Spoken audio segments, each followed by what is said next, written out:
Okay, so we can wait for a few minutes. If anyone will join, then we'll start by 3-5. Today's topic is related to week 9, and the questions will be on differential amplifier.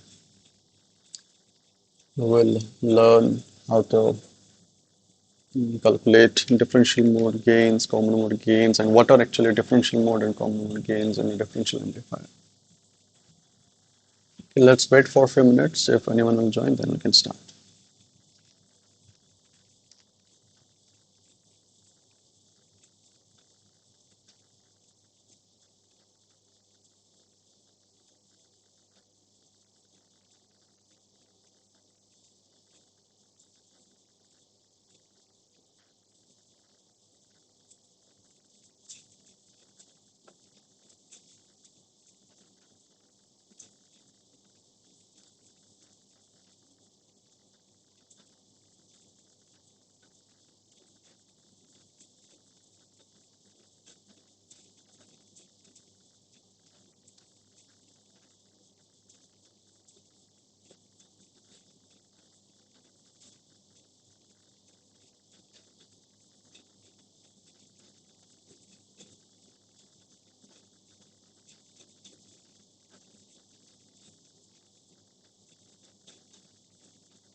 Okay, so let's first start with some basics of the differential amplifier. I found this PDF which summarizes about differential amplifier. Let's see first before we go to solving the some numericals. Okay, so first let's see first differential amplifier, right? So differential it itself is a difference, right? So if we know the differential amplifiers, that gives us the output, that is a difference of two different, not just different, they are same transistors, they have same characteristics, and you get the output as a difference of the two individual outputs. So first let's see the introduction. What is the function of differential amplifier? It is to amplify the difference of two signals, and these two signals are given to the transistors at their individual. If they are BJTs, then it is, one second. If they are BJTs, then signals are we input are at base. If they are MOSFETs, we input at gate. So you give the two inputs at two ends of the we have the configuration. We will see the configuration of the differential amplifier. You must have already seen that. So you give the two inputs at two transistors, and you find the output voltage and of the individual transistors. And then you difference the two, you get the differential gain, differential output. That is the function of differential amplifier. Okay, so these are used in many integrated applications where the differential amplifier is used as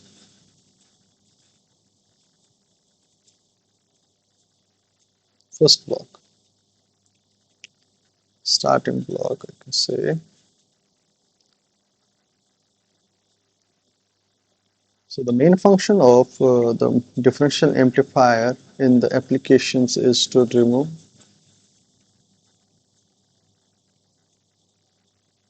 undesired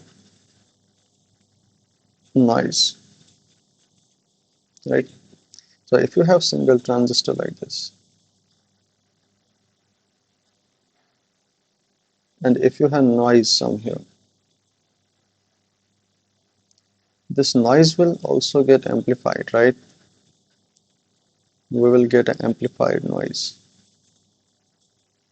here. But what the differential amplifiers do is that since we take the difference of the two, if Vn and I have another transistor here, I apply Vn, same Vn is applied here, and this is also amplified here, Vn. Wait a second.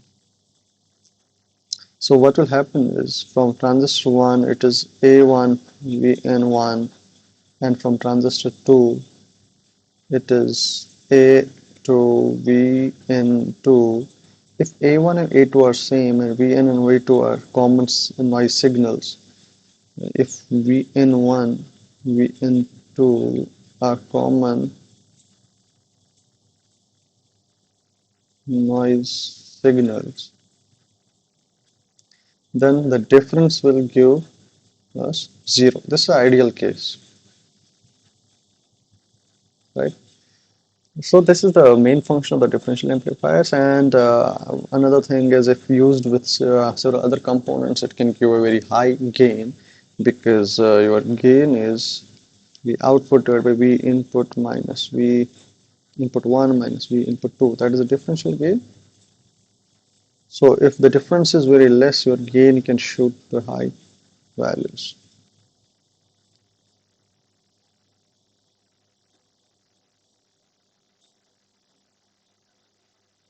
So this is some introduction. Then if you go to the block diagram of the differential amplifier, it's like this. You have V1 at one input, V2 at another input, you get the difference VD as V1 minus V2, and you get output if this has a gain of AV, so you get V output as AV V1 minus V2, right? Okay. Then if you see the basic schematic of this, not schematic, basic configuration of the BJT in this differential amplifier. This is transistor 1, this is transistor 2. As I said, these two are connected in such a way that you get the output here as V output will be, let's say this is V2, this is V1, it will be V1 minus V2, right?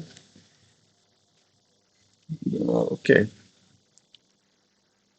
So you apply the two signals at the respective base terminals, and in differential mode gain, if Vs1 is equal to magnitude of Vs1 is magnitude of Vs2, but how they are applied is they have difference in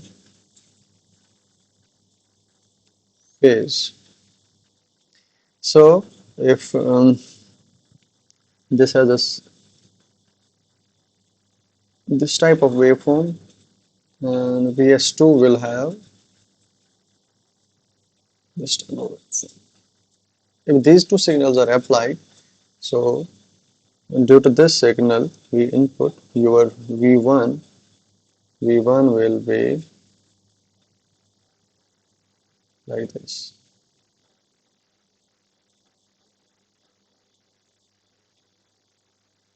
right? And your V2, let's say this is V2, this is, sorry, this is not V2, this is V1.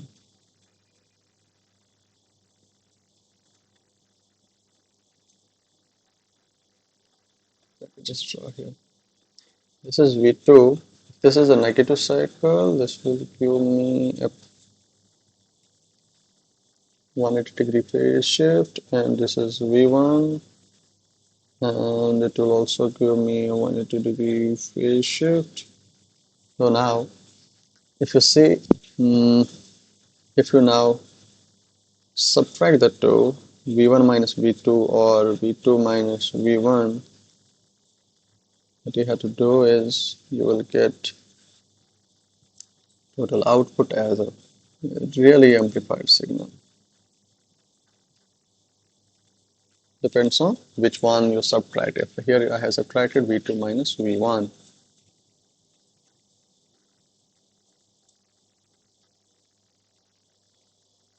right? That gets added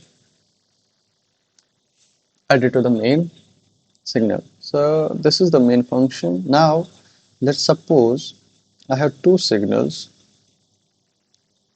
that go in this way. Vs1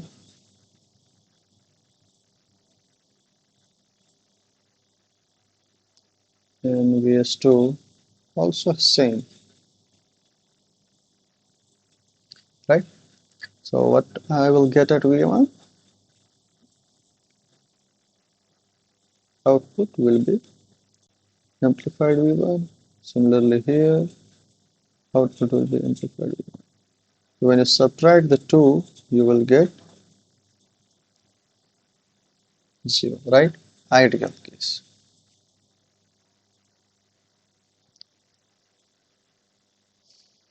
Okay, so this is the ideal case. I keep the reference as 0 here. This is for just for an example, right? Okay. Now, in the differential amplifiers, as I said, your output will be proportional to V1 minus V2, right?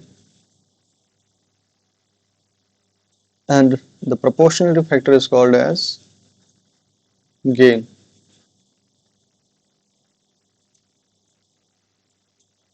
Here, these two V1 and V2 are two input signals, as I mentioned earlier, and the V output, it is around here. It shouldn't be single-ended output. Okay, this is a differential gain, so this is a differential output.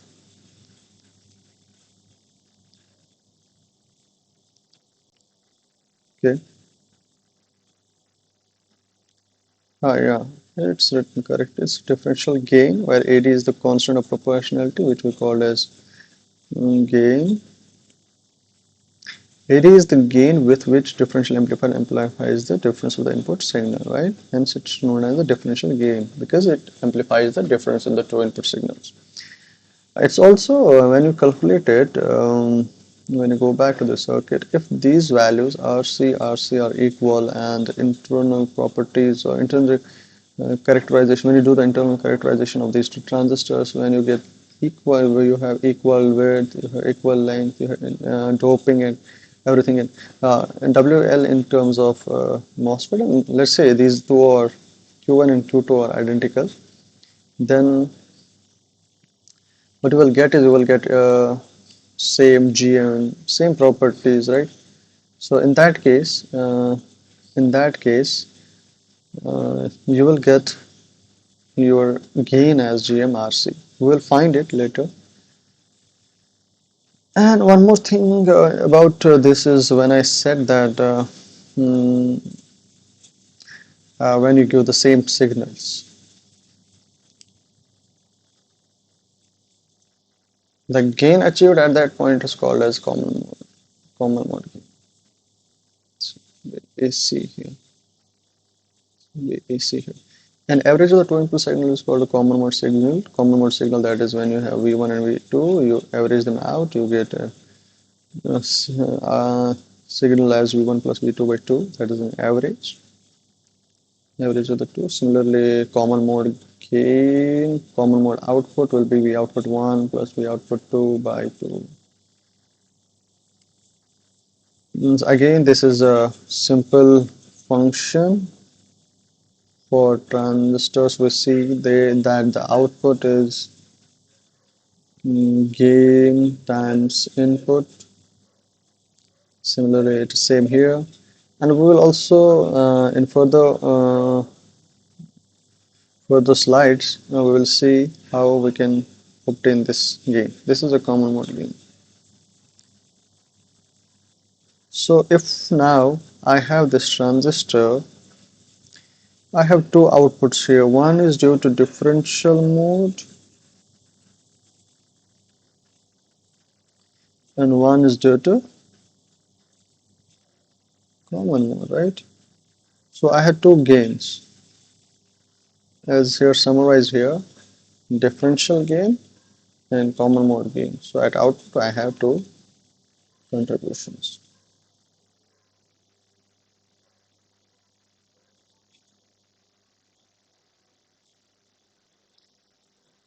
And another important parameter in terms of differential amplifiers is common mode rejection ratio.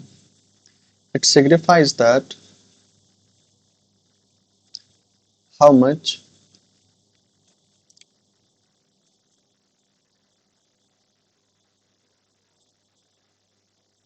the differential amplifier rejects unwanted signals, right? So if you have CMRR is very high, it will give very less gain for common mode signals, and it's an important parameter. You will, if CMRR is high, you will get very low noise for low noise applications directly. If I just say for low noise applications,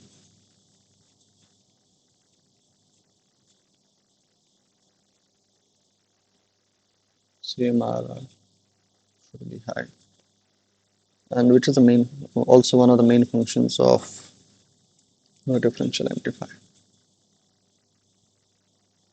CMRR is given by 20 log of AD by AC. If AC is low, your CMRR will increase. So you should design differential amplifier in such a way that your CMRR should be high. That will give you a very good output characteristics. And if the main focus is low noise application. Okay, so this was some introduction, some summary of the differential amplifiers. Let's now go back to the numericals.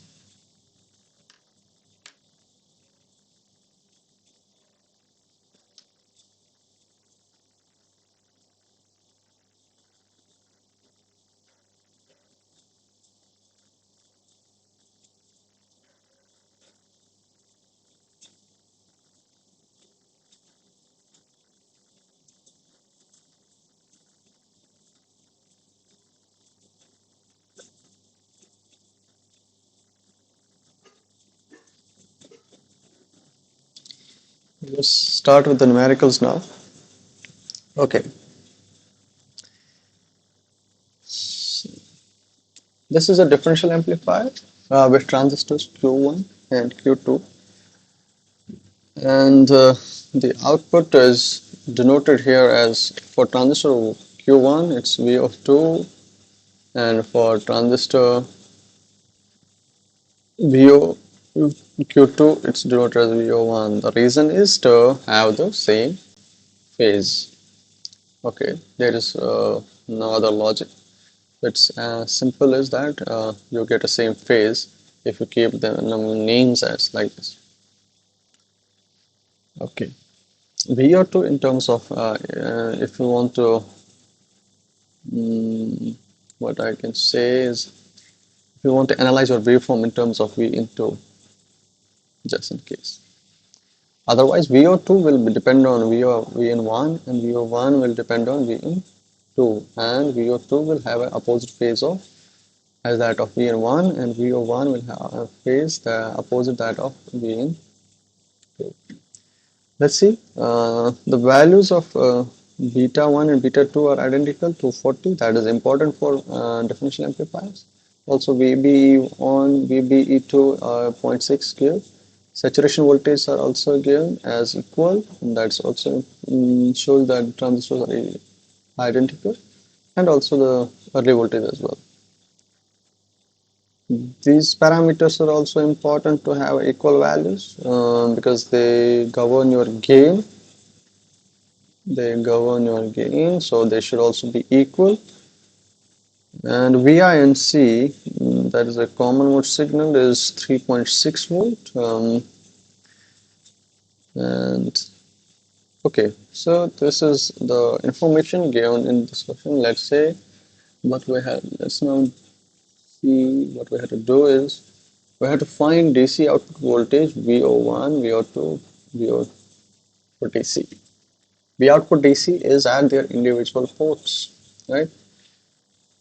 Between the collector Q1 or Q2 and ground. Okay, so we have here this voltage and we have here the ground. We have here this voltage and we have here this ground. So we have to find this voltage.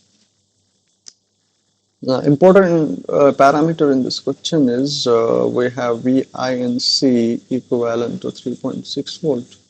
Now look here, it is here applied to this terminal, and during the working conditions this potential from here to ground is given to us as 3.6 volt. Now if I treat only this transistor, now if I treat only this part of the transistor, what will I get? Vi and C is apply the KVL from this region to this region. If this is a, first let us see which type of transistor it is. This is NPN, right? So this is a collector, this is your emitter, right? This is your base. So VINC will be VBE on 1 plus VE, right? We had to find the DC conditions, so we should know the values of the nodes, DC values of the nodes. VINC is given to us as 3.6 volt and VB is given to us as zero point 0.6 here, right? So my VE is 3 volt, right? Now if VE is 3 volt, now if I split this transistor in the half and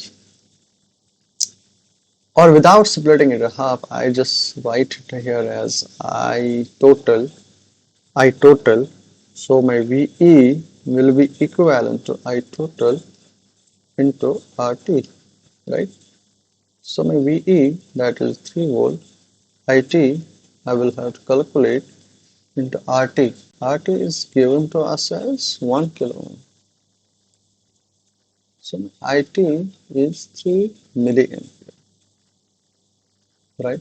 So total current flowing in this resistor is 3 milliampere. Now if you have identical transistors, identical series of configuration on this side and on this side, so half of the current will come from this portion, half of the current will come from this portion, this will be IT by 2, this will be IT by 2.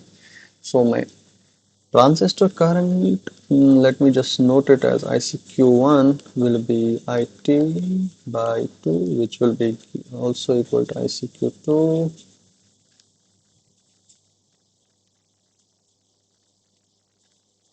right? So that will be given to us as 1.5 milli. Okay, so now that I have IC current here with me, now can I calculate this voltage and this voltage? Yes, I can, right? So I just have to use the KVL from this to this, which will be given by VCC minus 1.5 milliampere into RC1 is equivalent to VO2. And this is given to us as 12 volt, yes. 12 minus 1.5 milliampere into RC1 is equivalent to 3.3 kilo ohm is equal to V of 2. So this will go, sorry, milli. And let me just write it down.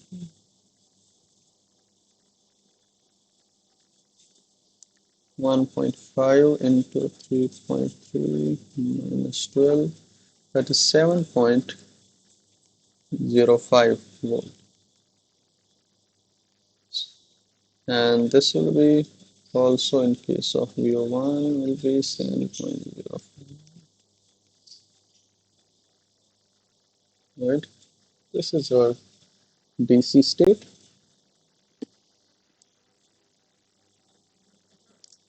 Okay, so DC, and during DC conditions, the nodes are at potential of 7.05 volt.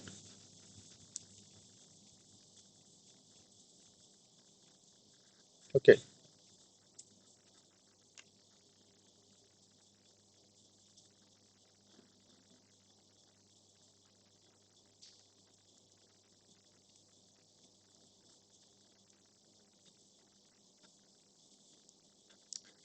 next, we have to find the maximum output voltage swing at each output with respect to DC level in the negative direction.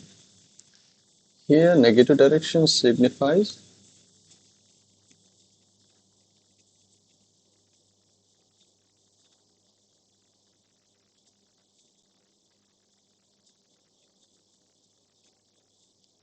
output negative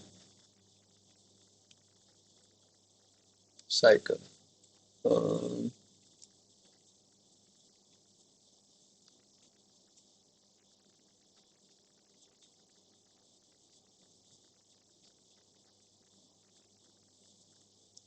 okay, so how your negative cycle will behave, and what is the maximum magnitude we can have so that there is no distortion. We saw that the output voltage we obtained as 7.05 volt. Let's just draw this as 7.05 volt, and maximum we can achieve is 12 volt. Let's say it is a 0 volt ground here.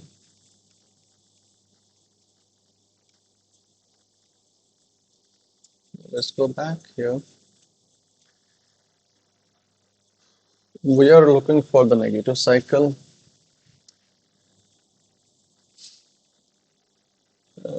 Only thing is the transistor should remain in saturation, right? Transistor should remain in saturation. So minimum it should go is the minimum say the minimum voltage minimum it should have is this VCE, sorry, VCE should be at VCE saturation should be at 0.3 volt. So this is your C, and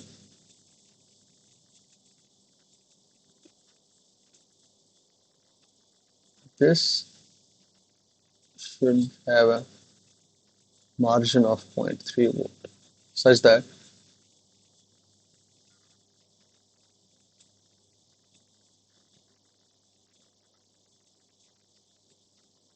okay, sorry, wait a second. This should have a margin of, that's correct, but we have VE as well. This is VC, this is your VE, that is at, we calculated it, right? That is at 3 volt. So it is at 3 volt. So your VCE should have a margin, minimum margin of 0.3 volt. So this should have a 0.3 volt margin here. So your signal in negative cycle can come maximum to 0.3 volt. And in positive cycle it can reach to 12, but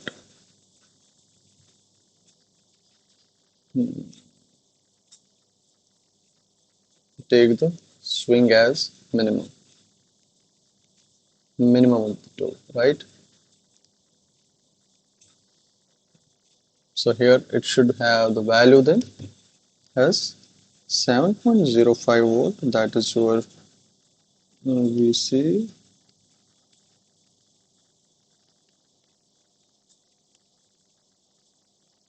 minus 0.3 volt here, and then minus 3 volt. That is 7.05 minus 3.3, right? That is 3.75 volt, right?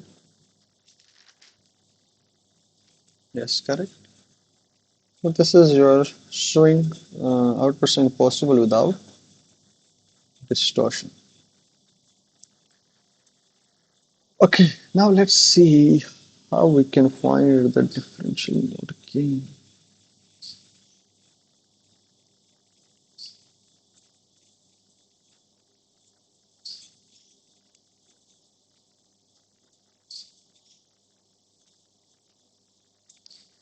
Okay,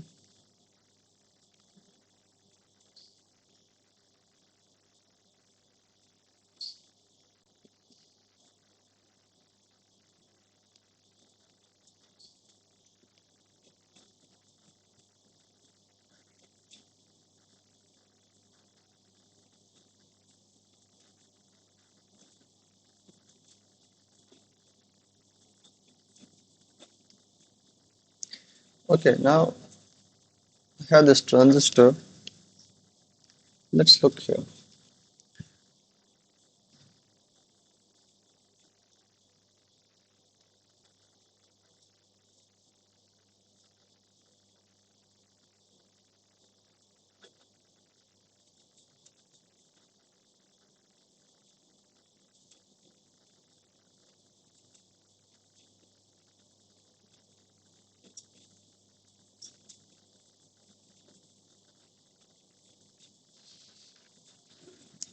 Now, if you have V in differential mode, applications.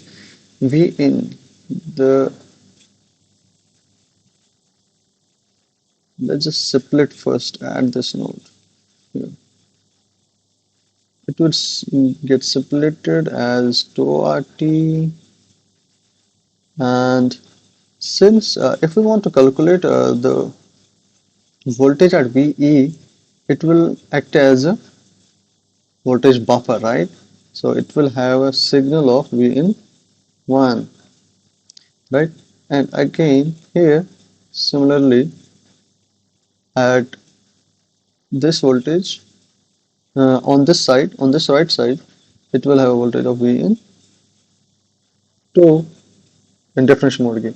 Now in differential mode, what we have is these have different phases, 180-degree phase. So they will, when you subtract them or when you hit them, the difference in the potential will be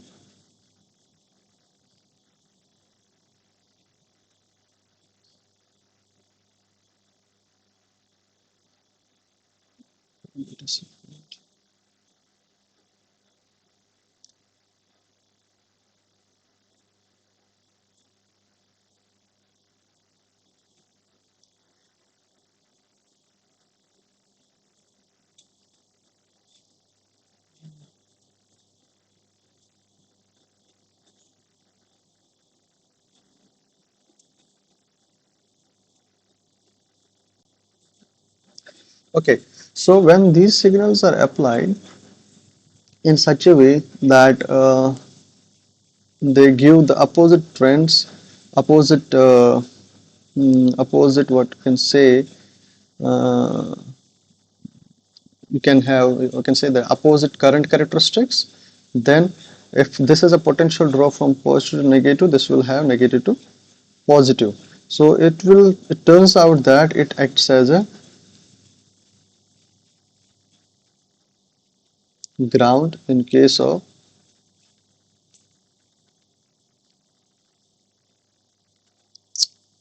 differential mode, right? And now if we just draw its equivalent circuit for single half, it will be simply as RC1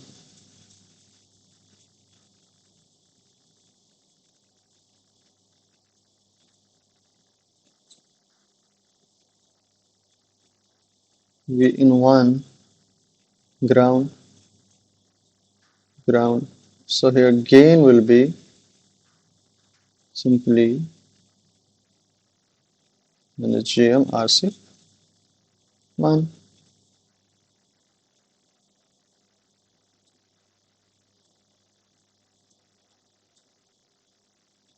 right? Similarly for transistor 2, it will be minus GM2 RC2, right? So my V output 2 will be minus GM2 RC2 V in,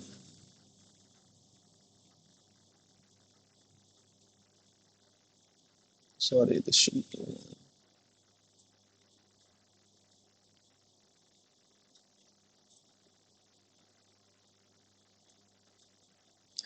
in 1, and similarly V in 1 is GM2 RC2, 2, right? So my total output will be,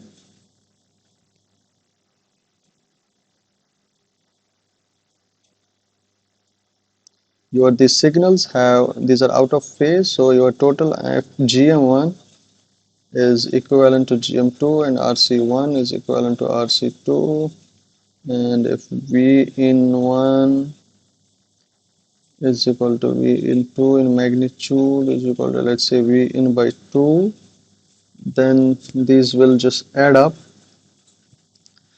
and will give us a value of 2 times GM RC V in by 2.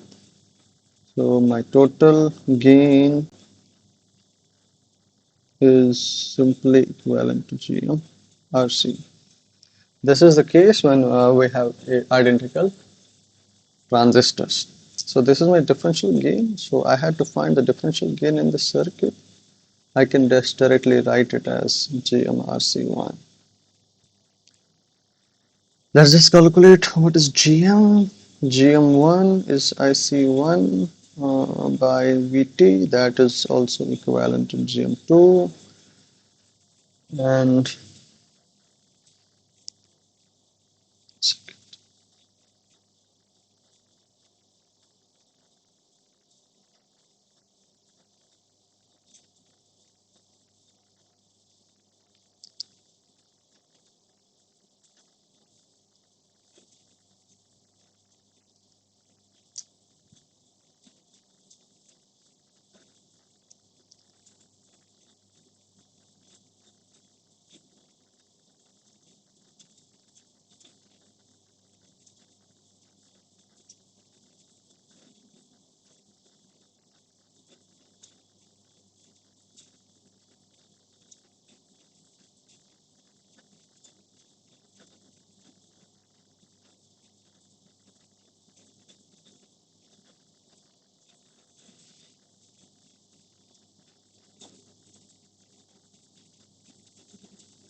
okay, so we know GM is given by IC by 2 and IC1 is 1.5 milliampere and this is your 26 millivolt, so it will go. So GM is your 1.5 by 26. Now your RC1, therefore your gain will be simply equivalent to 1.5 by 26 into RC1. RC1 was equivalent to 3.3.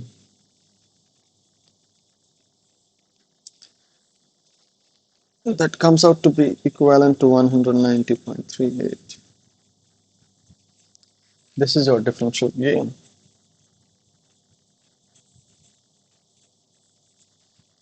Now next is common mode gain. In common mode gain, since V in 1 and V 2 are equal, so they have the same phase, so they have same potentials from this node to this node, so we cannot just remove this transistor. So in this case, if I split the two transistors, I will have the configuration like this.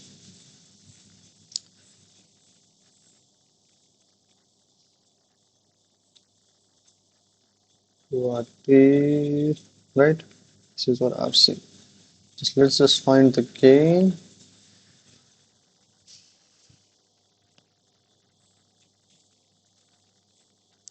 Your gain output voltage will be magnitude. Let me take the magnitude. GM times V in minus VE times RC, right? And your VE is IC times or IE times to RT. VE is IE, that is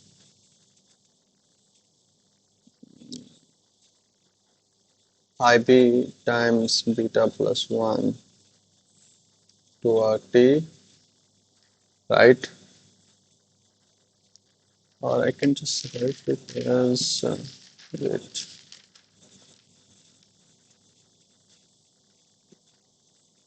Hmm. If I just first draw the circuit here to RT, this will be my R pi, my IB, this is GMVB, this is VB, this is E. If I assume a current of GMVB, E flows through the RT as well,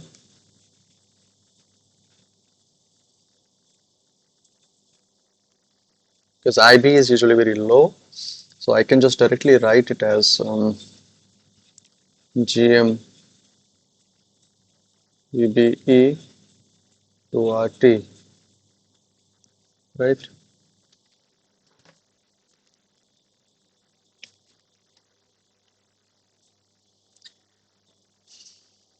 So my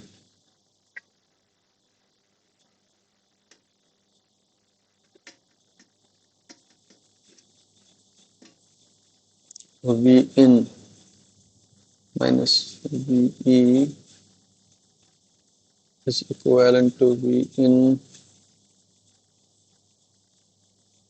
minus GM to RT, where V in minus VB is VBE, so it will be GM to RT VBE is equal to V in.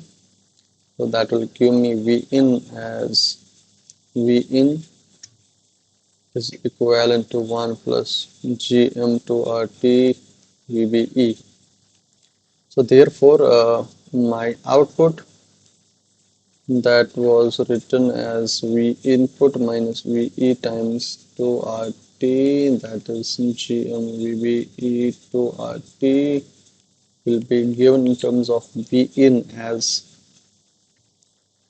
okay GM to RT divided by 1 plus VBE will be 1 divided by this GM times 2RT. Sorry, this is the 2RT, this is RC.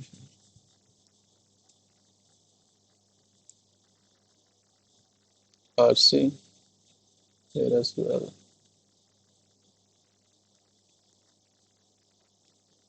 RC V in. So my common mode gain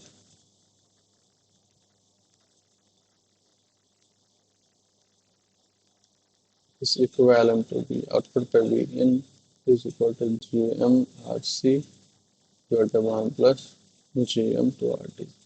Now usually this number is really greater than 1, then the AC is equivalent to RC by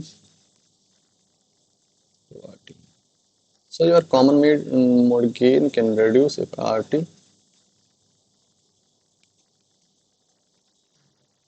If you want to improve the performance, you should accurately design your characteristics related to RT. Now I have to find the value, so it will be simply given by RC by 2RT. My RC is it's RC is 3.3 and RT is 1K. So this will be simply given by RC by 2RT is equivalent to 3.3K by 2 into 1K.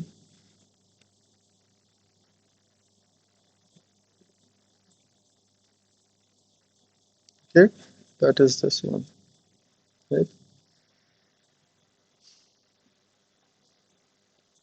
Is this understood? I hope.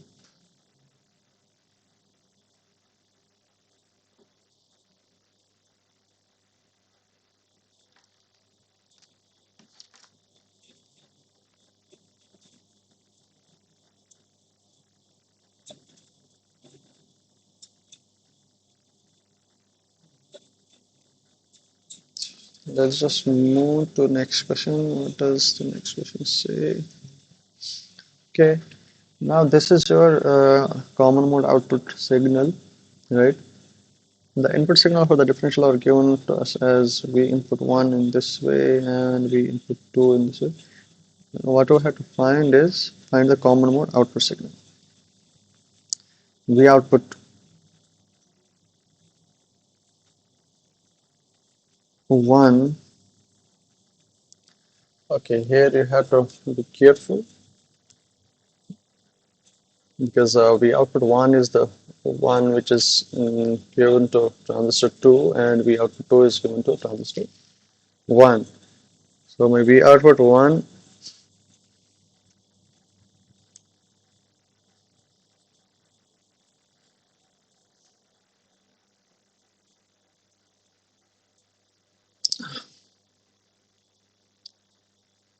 gain, as you just saw, it is equivalent to RC by RT, RC by RT.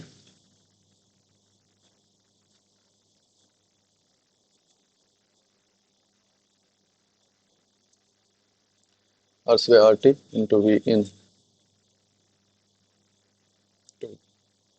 So it will be 1.65 into V into that is 0.007 sine of 2 pi by t plus zero point 0.4 sine of 2 pi by 80.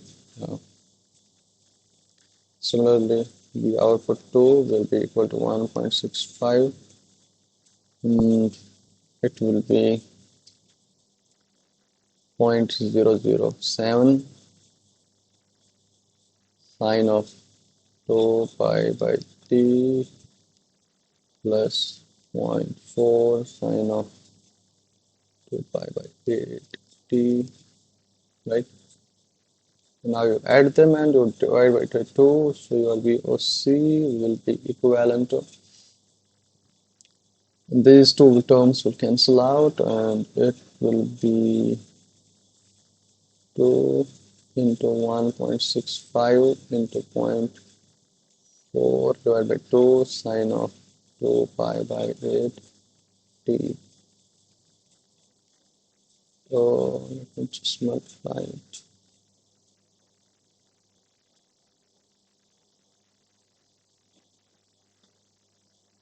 0.66 2 pi by 8t, right?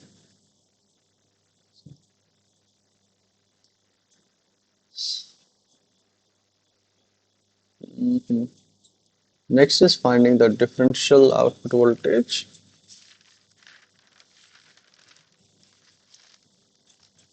Okay, now you have now you know your V output D, that is differential output, is given to us as your AD into V input D, right?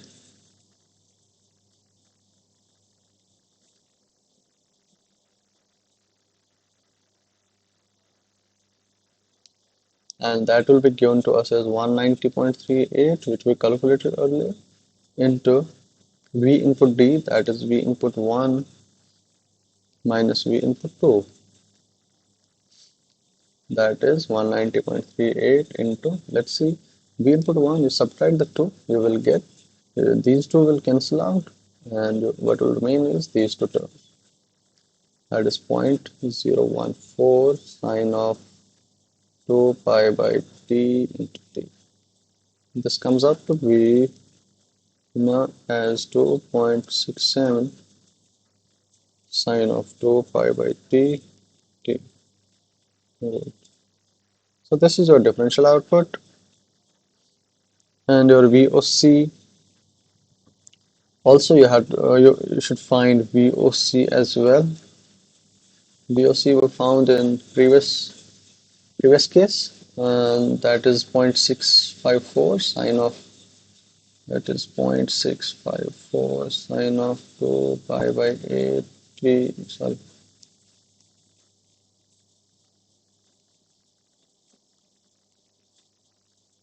80 volt. Now you have it, and your total output will be now, if you want to find the total output VO2, then it will be simply equivalent to VOC minus VOD by 2.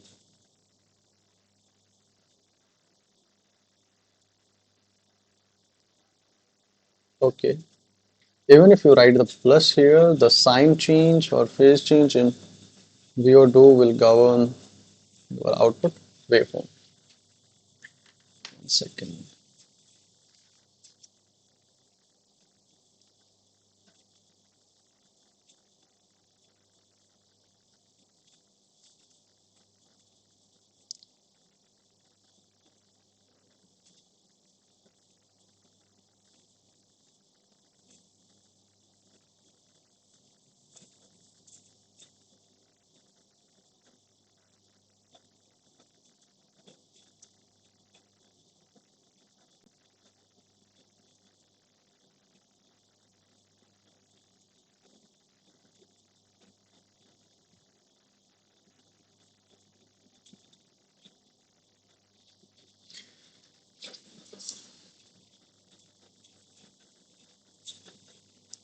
Okay, so we're done with this. We can just move. Now we have channels related to MOSFET. First, to see the configuration, this is a PMOS. So this will be its source, this will be its drain. Now, okay, what we are given is some these values which you will need during the calculations. VINC is given as 5 volt, VDD is 12 volt. What we have to find is find the maximum output voltage swing towards the negative side for the sinusoidal input voltage signal. Okay,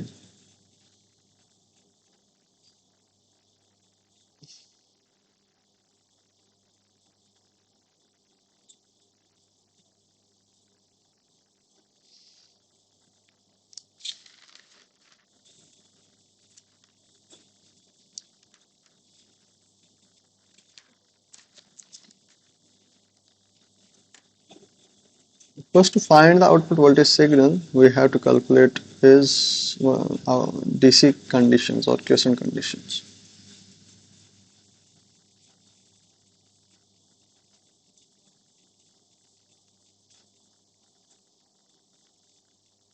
right?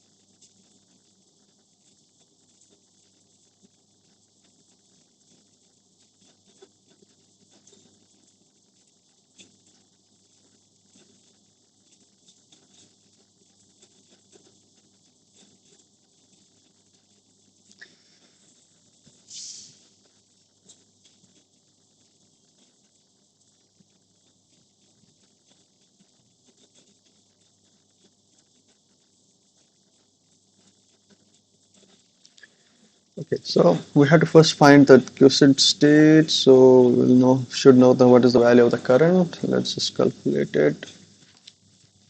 Your ISD will be simply given to us as VSG minus VTHP, that is threshold voltage whole square. Let's ignore the channel length modulation for a second.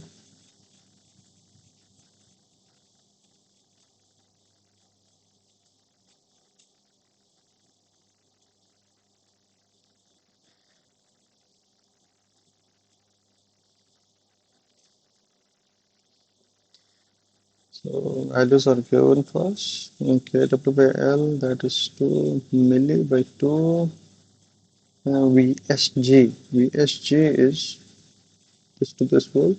We don't know that yet. So just write VSG minus 1 whole square. Also, this VDD, VINC here from here to ground is given to us as 5 volt. So IST can be written also as across this resistor RT VDD minus VSG from this to this potential, this node to this node, VSG minus VINC, that is from this node to ground, divided by RT. If I am talking about the individual transistor, I should write 2RT.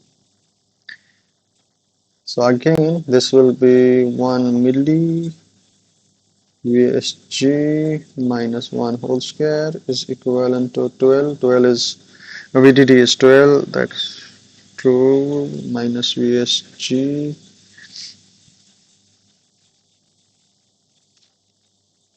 minus 5, that is VSG minus 1 whole square is equal to 7 minus VSG. This is again quadratic equation in VSG. You can solve it easily. I will just write the answer here. That is given to us as VSG will be given to us as 2.5 volt. Okay, so your ISD 1 or ISD 2 will be then equivalent to 1 milli into 2.5 minus 1, that is 1.5, that is 1.5 milliampere. Now that you have 1.5 milliampere in hand, you can just directly write your V output as we output as 1.5 milliampere into RD1, that is equal to 1.6 K.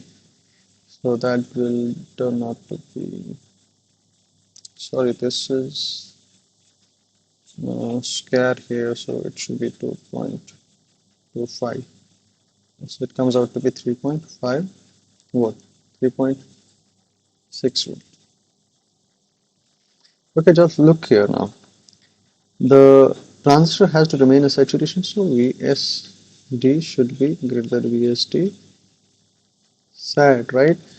Now we are talking about the negative side of the signal, and in negative side this will decrease, not increase. So whatever the swing is, this transistor remain on, as well as you won't have a device that will not be in saturation. So your output swing will be simply equal to your V output, because this won't determine your nonlinear behavior in negative cycle.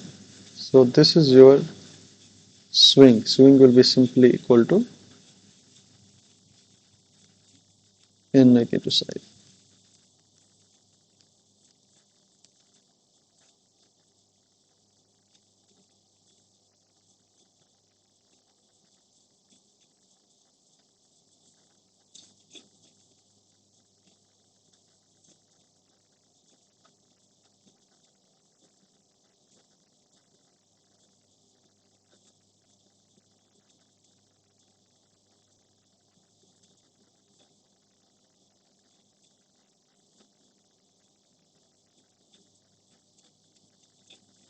Okay.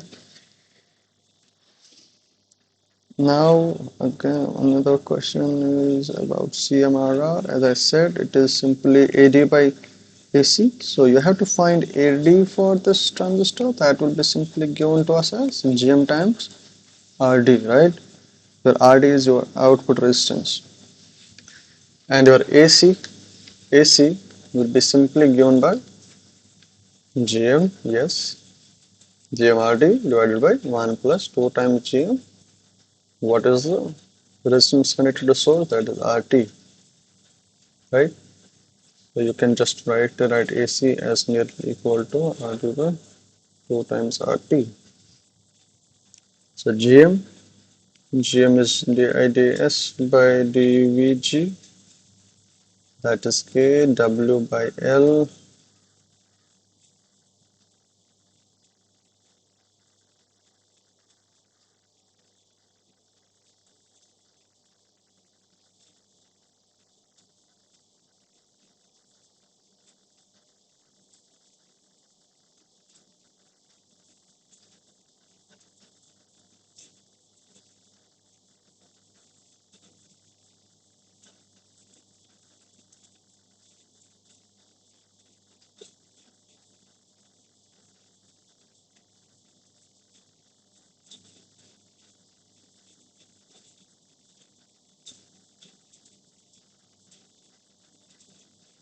One second, just important text.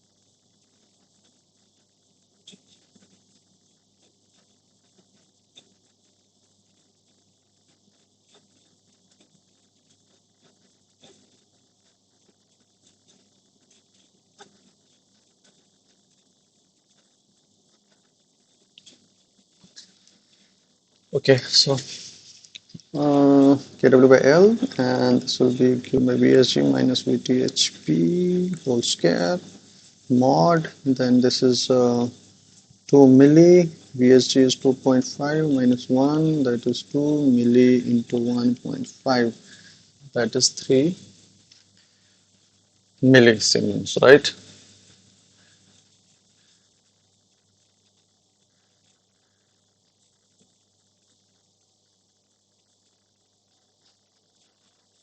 And thus your AD is equal to GM times RD, that is 3 millisiemens into RD. RD is 1.6 kilo ohm.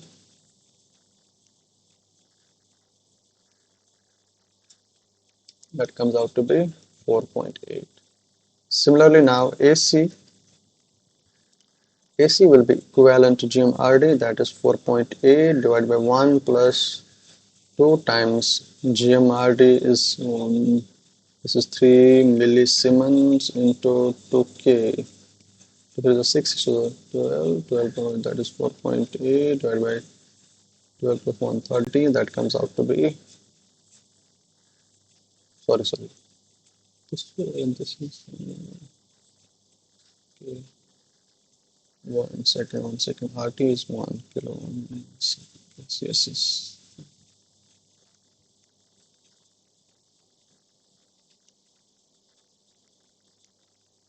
This is 2 into 1K into 3 millisiemens.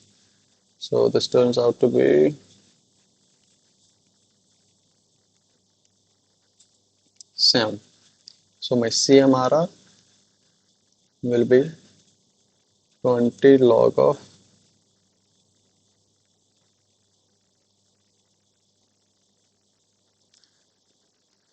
80 by AC, that is 20 log of 80, that is 4.8, it is 4.8 by 7, that is 20.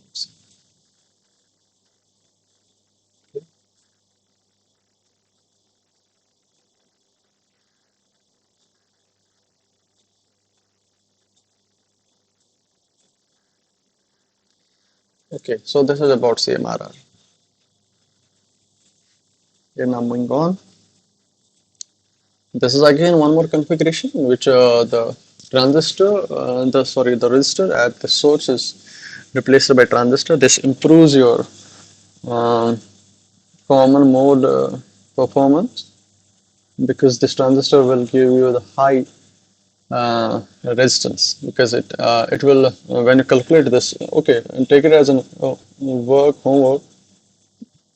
calculate how much resistance you will see looking into the transistor, emitter of the transistor. This will be very high. Okay, so now what we have to find is find the output voltage swing towards the positive side for the sinusoidal input voltage. Okay, let me just show you this. We can just directly write. We can just directly find the output voltage signal.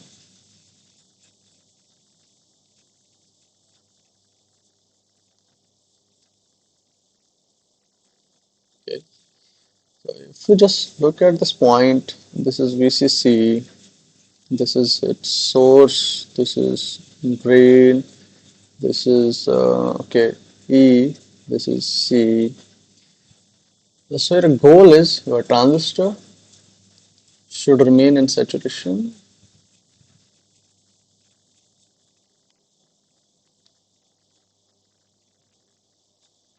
and avocado.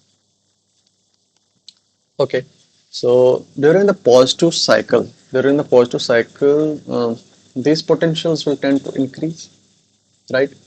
So we can just directly write from this node to this node. We can just directly write it should be VCC minus. This device should be in saturation, so it should have VCE sat. Let me just write it as Q1 minus. This device should also be remain in saturation. VST2 sat minus, and the potential base potential is VO2. Now This is given to us, this is given to us, this is given to us. We have to just calculate VO2, right? Let, let's just calculate this VO2.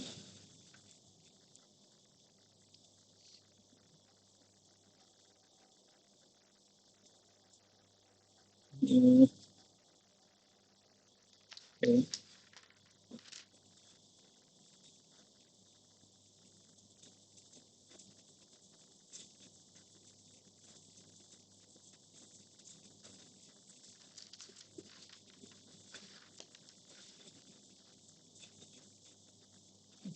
So for that, we have to calculate the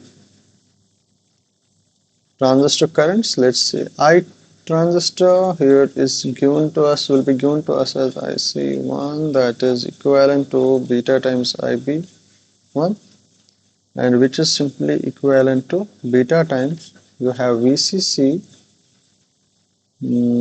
IB, right? VCC minus,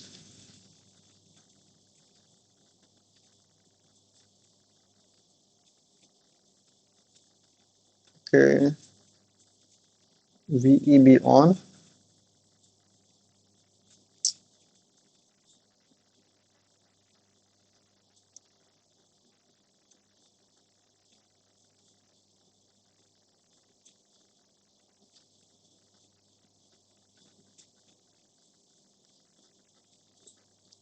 This comes out to be equivalent to 2.4 milliampere.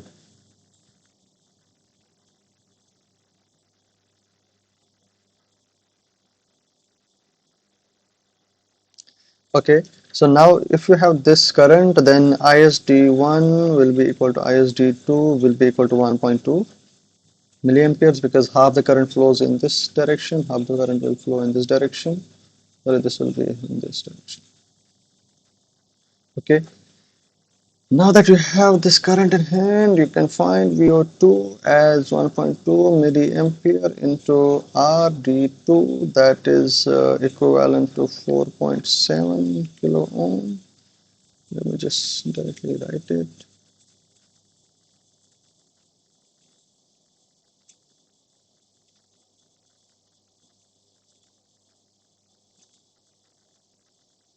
1.2 into 4.7, that is 5.64. And so my V output will be 5.64 volt. So therefore, output swing can be just directly written as. I missed one thing here.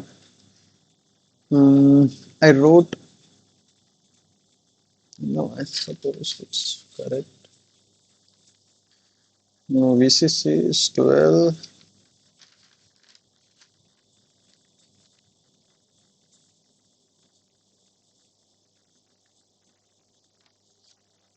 Okay,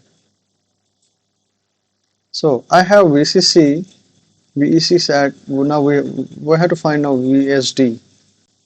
VSD set, that will be given to us as VSG minus VTHP. VSG is this can be also given to us as directly from the current, that is K W by L VSG minus VTHP square whole square, sorry.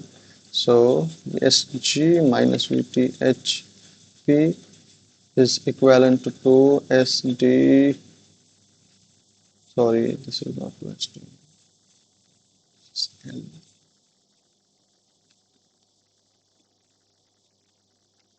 L by KW USD.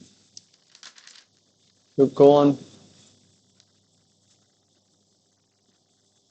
calculating it, you will find it is equal to 1 volt. So my VT sat is 1 volt. So your voltage swing will be VCC, that is 12 minus 12 minus VEC sat, that is zero point 0.3, minus VSD sat, that we calculated as 1 volt, minus output voltage, that is already given to us as 4.64 volt. Okay, so this will be 12 minus zero point 0.3 minus 1 minus 5.64. That is 5.06 volt. So this is the swing you can achieve in the pesticide. Okay, nice enough.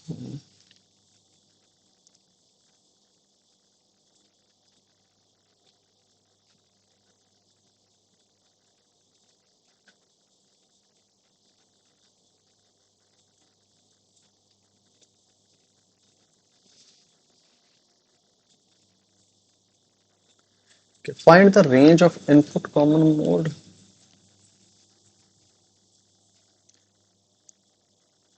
Okay, so what we have to find is find the range of input common mode DC voltage VINC such that both transistors M2 and M3 transistor are operating in saturation region, and Q1, one second,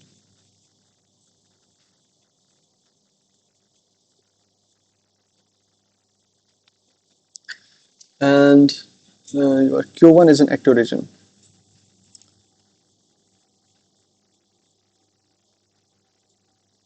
Okay, so VINC is from this node to this node to ground. We can just directly write it as uh, this is your gate drain.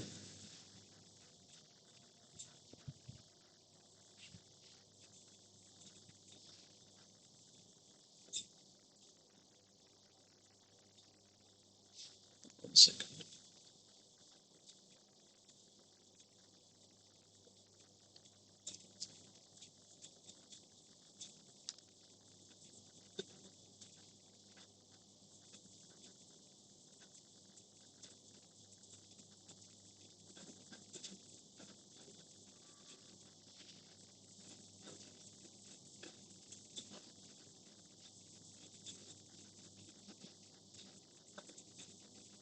Okay, sir. We will just look for VNC from the source side. Source side is on this side. Oh,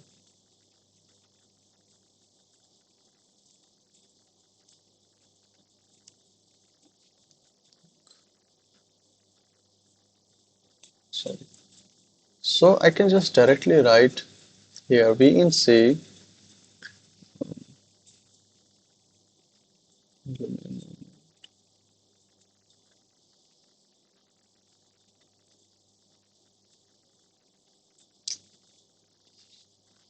Okay, just look here.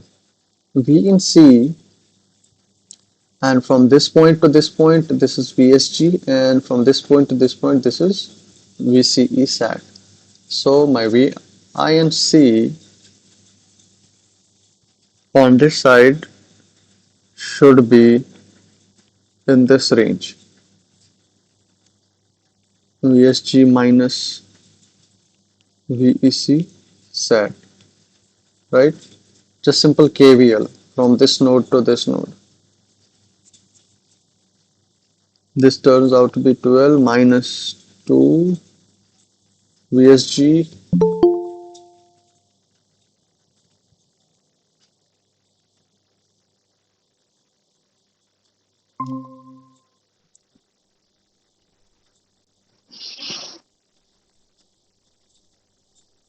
This is 2 plus 0.3 plus 0.3, that is 9.7.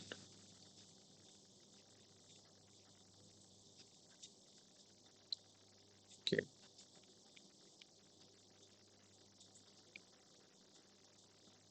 We had just calculated earlier that it was equivalent to 1 volt, and then VTHP is equal to 1 volt, so VHG is 2 volt. Similarly, VINC on the positive side, it will be simply V output minus VTH. We just calculate it as V output as 5.64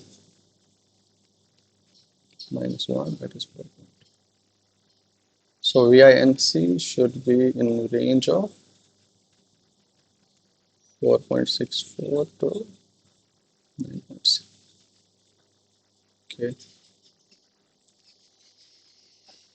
Okay, again, you have to find common mode rejection ratio that already discussed. It is equivalent to 20 log of AD by AC. Now, if you just look here for the figure, you can just directly write as you have to find the gain that is corresponding to this node. You can find the differential gain, right? Just simple transistor, split this half into two and find that you will get a GMRD. Then you can just directly find uh, for for your common mode, that is GMRD divided by 1 plus 2 times GM. And now you have to just find this resistance that I already told you. This will be for your, you can do it at your home.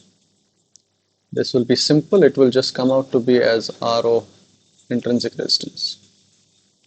Just do it. It will be good if you can do it. So this is a simple question. You have to just put the values. You will get the answer. 20 log of GMRD, and it will be GMRD divided by 1 plus 2 times GMR naught. Okay, and the last is the advantage of using acting devices. You will get your in resistance that is very high.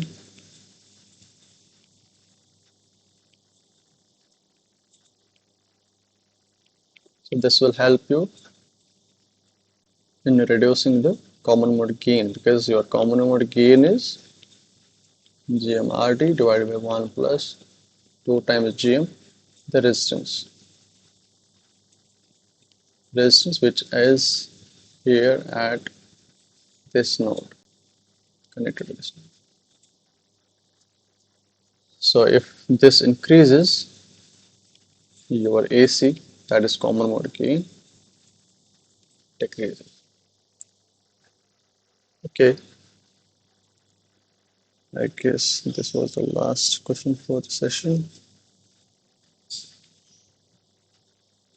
Hello.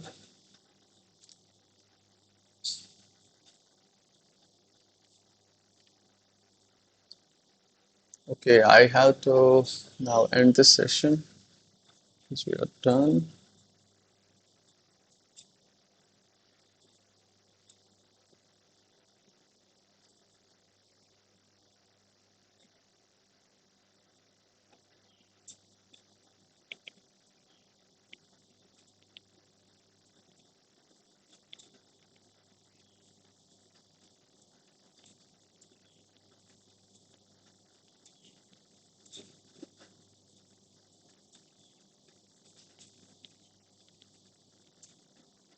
Hello, sir. Do you have any questions?